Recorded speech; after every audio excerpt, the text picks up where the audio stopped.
Hello everybody, welcome to this next part of Easy Blues Piano. I'm Easy Christian from Berlin, and as I was thinking about a couple of new great sounds you will see, like the G7 in bar 1 and some other stuff, I thought, well, I make it a blues. I write a blues around it, so that's more fun to learn and to practice, and so there are elements we repeat and some new great ideas. And once in a while, I'm a good German and I give you the notes running along on top. Of course, that's purely egotistic because I hope that you are so enthusiastic about it that you push the thumbs down under the video and promote this video and with it the whole series.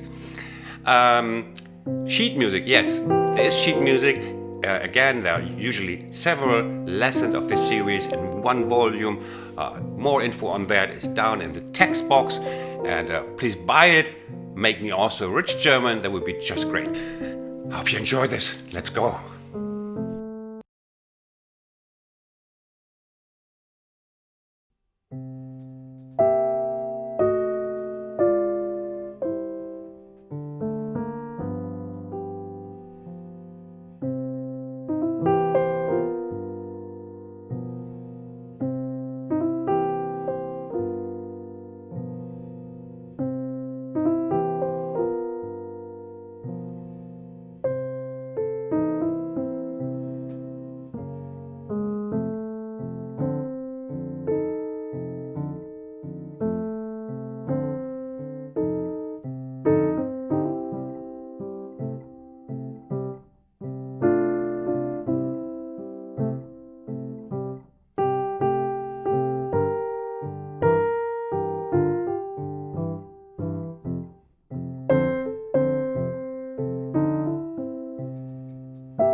Let's start with how do we start here?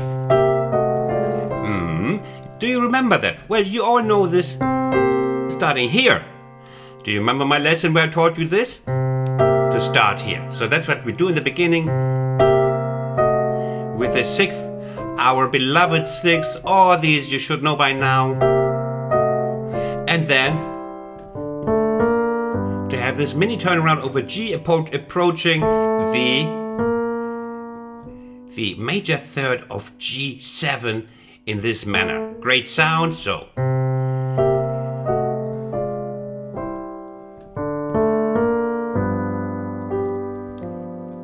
Now comes a really carrying idea. That's basically the central idea, the central new sound I want to show you in this blues.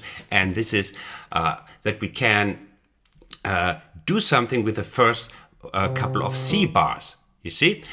And one idea is this one, that we have a quick change between the half bar change between the tonic and the dominant. That's the new idea here. So, always in half bar, in half bars.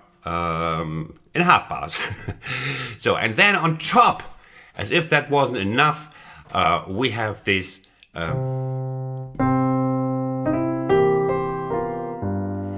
so this is the sound that is new here. And what is this? Let's have a look. Here we have this C. And if we put this together, now what do we see? We have the G7 here, clearly. And we have the rest in the right hand is also G7 major 3 plus. And here we go. This is rock and roll, people. We have the B flat, and this is the from G. This is, G, and then it's the major second, or the major 9, and the sharp 9. And this is a brilliant, brilliant sound. And then, so, and when I did this, I thought, you guys are picky, and if something is not easy, but I declare it as easy, you might call the German authorities and, report me for doing something like this, wanting something like this from you. Can you play this? I know from my students here that yes, you can. Many can play this if you don't cramp too much, contract your muscles too much, like do it easily, relax your hand. But if you cannot play it, what you do is you find a person, maybe your husband or wife or somebody who owes you money, and play this over your shoulder. No, seriously, then you just do the following. Then you just play the B flat without those, okay? But if you manage, even better. And we just repeat this, and you see this is a very unique sound. And we repeat, because I'm a friendly person. And now comes the last bar of C7. Here. And now we have the transition to the subdominant. We have now managed 4 bars, and now we follow the just regular 12-bar blues scheme, and we do something sweet. We lead to the F7 via the F sharp.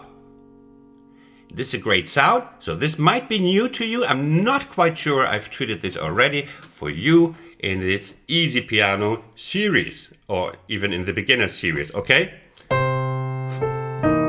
And now we lead the F sharp 7, and I know you can understand this because we have the root, we have the 5th, and we have the sharp, the A sharp, which is the major third of F sharp, of the F sharp triad, which is this one. See? We just played it. Oh, pardon me. Oh, I'm so sorry. It's not COVID. So we have, and then, and this is the next idea we have a different beat from the F7 onwards. So we have this in the beginning, and then we have, and here the rock and roll starts. Okay, that makes this blues hopefully interesting to you. That we have a different rhythm section here, and we lead to the F via 1 and 2 and 3 and 4 and 1 and 2 and 3 and... So, let us recall a little bit, okay? Here. Do you remember what I call this? Do you remember that? That's right, it's the magic triangle, this sound. So in your mind, these terms should light up and say, I recognize that now. Okay? So that makes that learning process easier.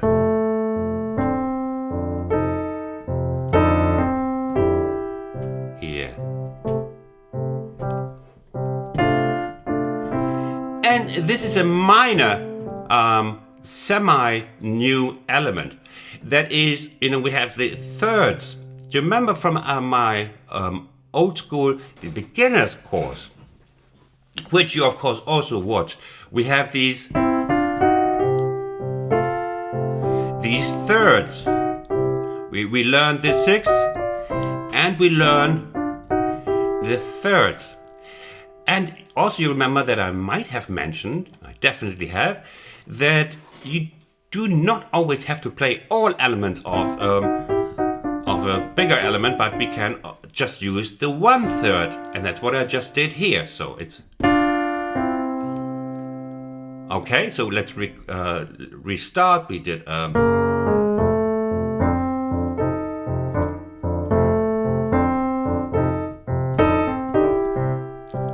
and here. This is also coming back. Now we are in the dominant, and here I repeat the sound of the B flat over G. It's a great bluesy sound. Here, 1 and 2 and 3 to and. Here you recall it's the second of the triplets.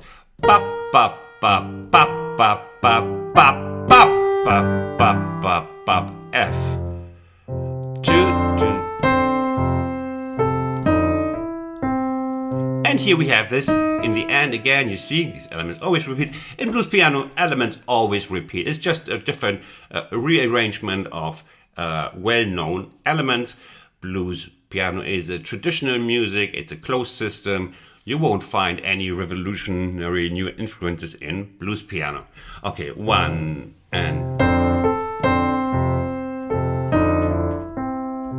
and we have this repeat again. It's always great to have something repeated as a memory hook. And then, what do we have now? What do we have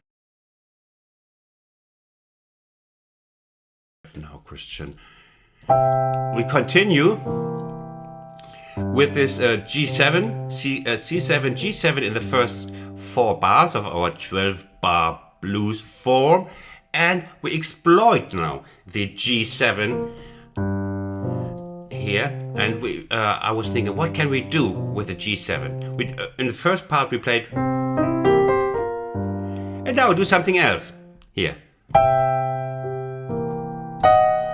And that is a great, I wasn't the one coming up with this idea of the G7 in the first 4 bars. That's an old, it goes way back before Jesus even. It's called pre-Jesus blues piano. And we have here 1 and 2 here. As I said, an old sound. We go chromatically to reach the G7 here. Great. Yeah? And to lead to the G7. And then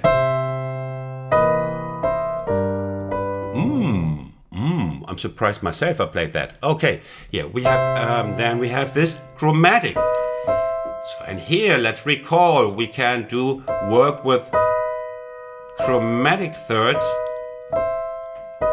if we don't stay on them. Like, you see this is C7, and yet I play the, you see we have the B flat here and we have the B here. Christian, isn't that just plain wrong? Should I, after all, not call the German authorities and report you for wrong easy blues piano? We have one but it's just briefly, and that's what makes it possible. Our ear can stretch that. 1 and 2 and 3 and 4 and now listen to what is coming now.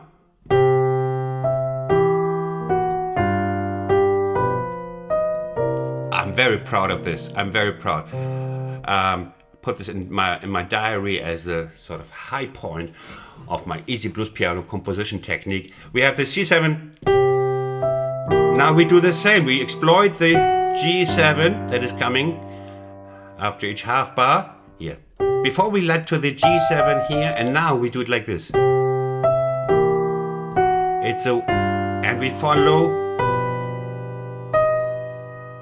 the G7 almost, but we don't play the fifth, because we want to reach this sound. That's the whole idea. So we have a very, could be like Jimmy Yancey sound, very old school, melodious line. Here, chromatically to the G7. Very important blues idea. We have that a lot, like that was Dr. John. So if he plays it, then it's easy blues piano. Okay, 1 and 2 to the G7 of G. Just the idea is to reach this wonderful sound of the C7, which I might or might not have treated already, and it's just great. C7 with the 9 on top. 1 and 2 and 3. Again, leading of the, we repeat that from the F sharp chord, and we go on. Repeat that. We have again the idea of the magic triangle, but with a slight variation. That's again blues piano. Slight variations do the trick. 1 and 2 and 3 and 4 and 1 and 2. Now coming up with 2/3. 1 and 2 and now we come to the G7 again.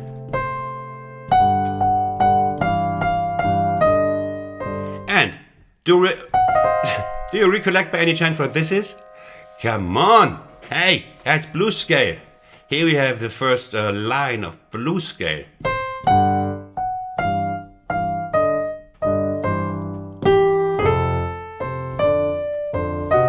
And with something I definitely showed you. First, let's have a look at the blues scale. Now, and here starts a line that is a very great and important possibility to connect the F7 back to the tonic. Remember this bit. Remember all of it. Get it?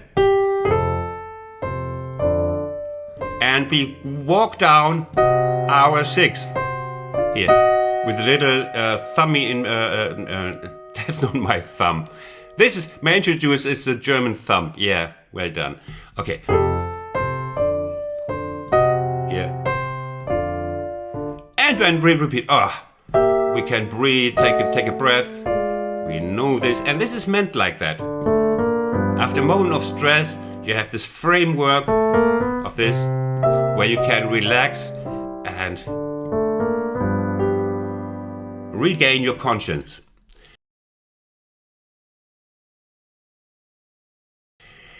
I exploit this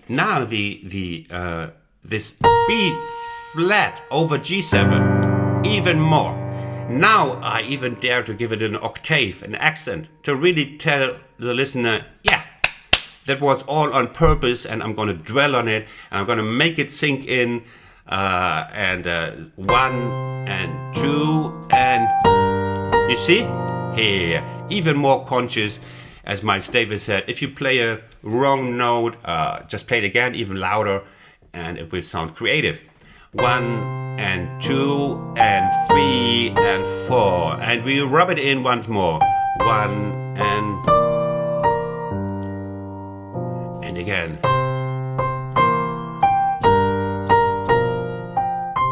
And known territory, known territory. And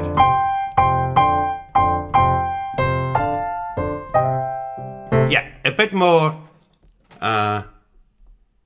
rock and roll live even here. We want that. We don't, you know, sometimes you want many of those, like da, da, da, da, da. As a teacher, I try to be like careful with like always doing going for the easy stuff, because there's so much other stuff. So give it occasionally, like every now and then, but then play something more musical, like. And here we recall this, which is also so essential, and it likes to be repeated. Sync in your blues brain. These the thumb as the rhythmic axis with these 2/3. We have that in all kinds of variations.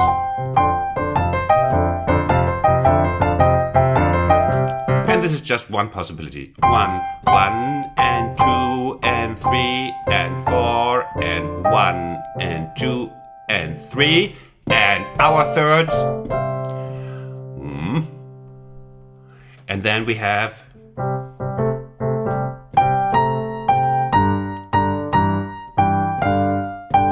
same, still hammering in that B flat. 1 and again this, just, you know, making you aware that you might have learned this already, and just repeating it, recalling what the idea is. We have this octave together with my second German thumb here, this one, thumb number 3,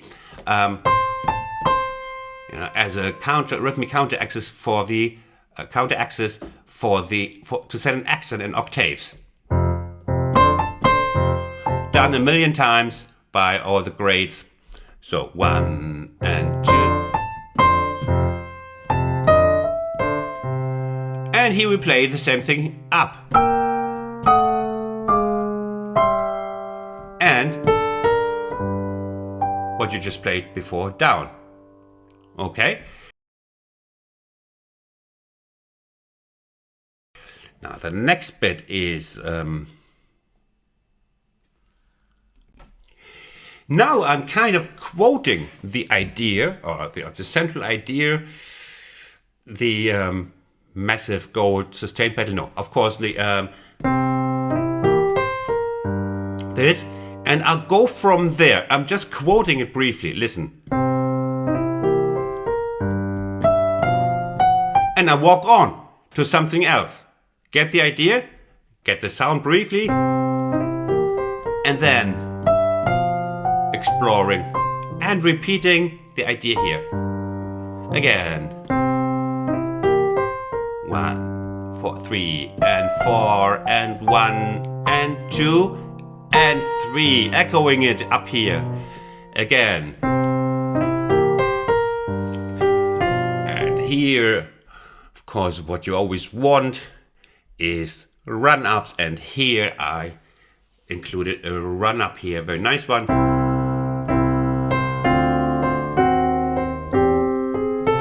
Let's have a look. We have the C, and then we just, and let's have a look at this.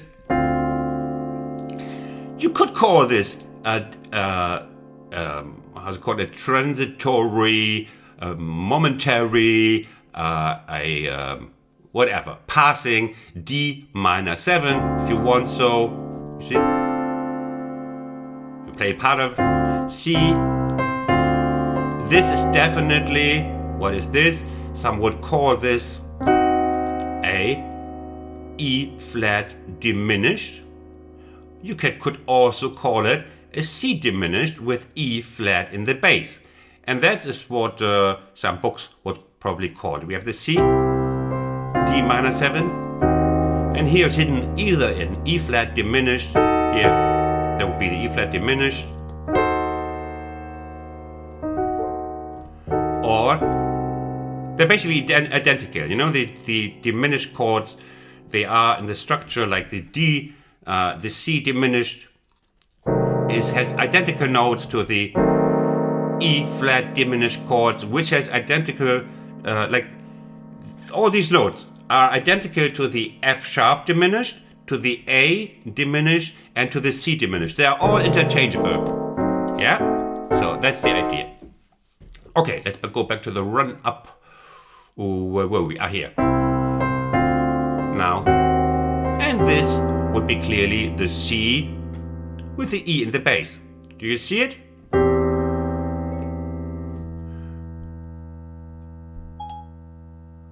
C is serious interrupting me again. Okay. Yeah. Okay. And leading to the major third of F7. And again another variation. Here. Magic triangle on the F7 and with a third variation. 1 and 2 and here we are back to what I've always preached you. And even in this piece before I mentioned circling the major third of C, and we are coming here 1 and 2 and here. We want to reach the E. My voice is breaking off enthusiasm. Breaking off enthusiasm. We want to circle the E, and that's what we do here. 1 and 2 and 3. Only to resolve it into C. 1 and 2 and 3. Sorry, 1 and 2 and 3. Our 2/3. Now, we are approaching the end. Break. Yes! Makes it also more attractive. And then. And a last little lesson on endings. We don't have to do this like stuff like this. It can also be like if it suits the atmosphere, you just play. Just a C7.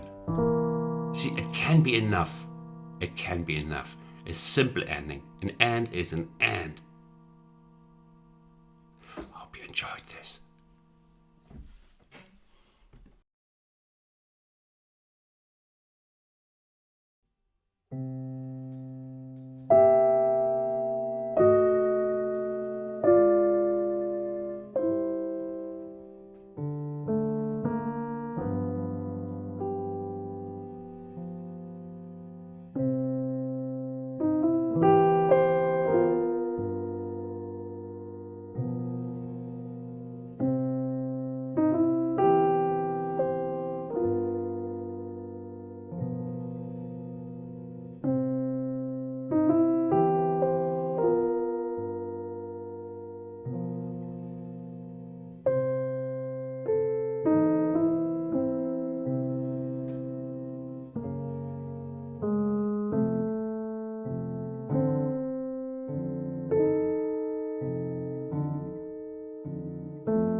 I very much hope you like this part, and there's one exercise I would like you to do still. Very easy exercise. It's the so-called one finger exercise. Just relax your wrist. Do that with me, and then you stop at whatever finger stays on top. You take that finger and press that on the so-called like button. That helps my channel truly. I thank you for coming by, for learning with me, and I see you in my next part, hopefully. Bye from Berlin. Stay safe. Be good boys and girls. Tschüss.